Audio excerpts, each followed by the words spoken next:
Assalamualaikum warahmatullahi wabarakatuh.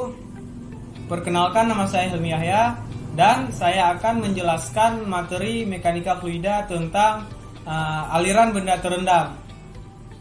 Kenapa disebut dengan aliran benda terendam? Hal ini dikarenakan kondisi atau situasi bendanya itu dikelilingi seluruhnya oleh fluida dan alirannya itu disebut dengan external flow atau aliran luar. External flow ini yaitu aliran yang mengalir melalui benda-benda yang terendam di dalam fluida. Contohnya kalau fluida udara dia seperti pesawat, kemudian mobil dan lain-lain.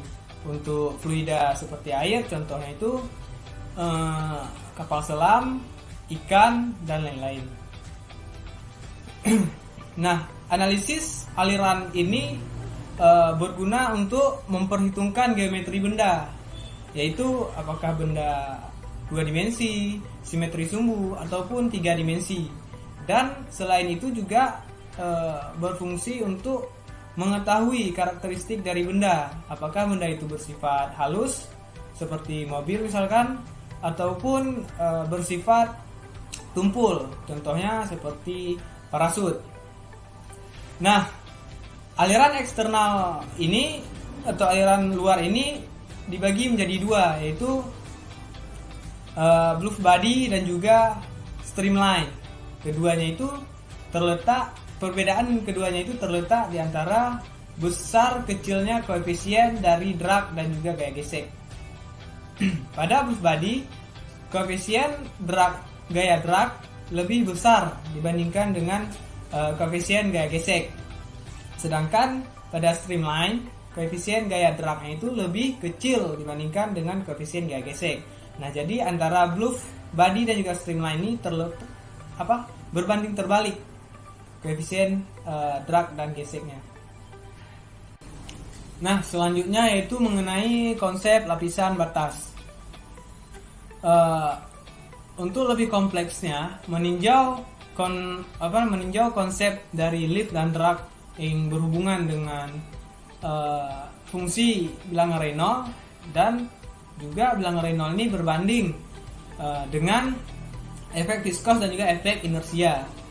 Maksudnya itu tanpa adanya efek viskos maka bilangan Reynolds itu tak terhingga, dan juga tanpa adanya efek inersia maka bilangan Reynolds itu sama dengan 0. Untuk aliran benda terendam, jadi persamaan yang digunakan untuk mencari bilangan Reynolds itu adalah RE sama dengan rho LU per mu sama dengan UL per V. Nah, untuk bilangan Reynolds kecil maka menyebabkan viskositasnya itu tinggi. Jadi bila bilangan Reynolds itu kecil maka viskositasnya tinggi atau kekendalannya tinggi, dan juga dapat mempengaruhi aliran hulu yang seragam. Namun bila bilangan Reynolds itu besar tapi bukan tak terhingga, jadi aliran didominasi oleh efek inersia. Jadi efek viskositasnya itu dapat diabaikan. Nah, bila kita meningkatkan bilangan Reynolds maka viskosnya itu akan semakin kecil. Jadi bila bilangan Reynolds besar maka kekentalannya itu akan semakin kecil.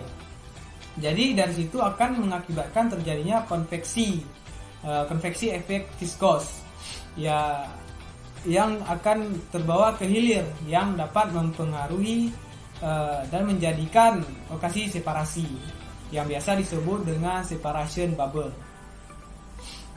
Mungkin hanya inilah yang dapat saya bahas mengenai aliran benda terendam. Lebih dan kurang saya mohon minta maaf. Wabillahi taufiq wal hidayah. Assalamualaikum warahmatullahi wabarakatuh.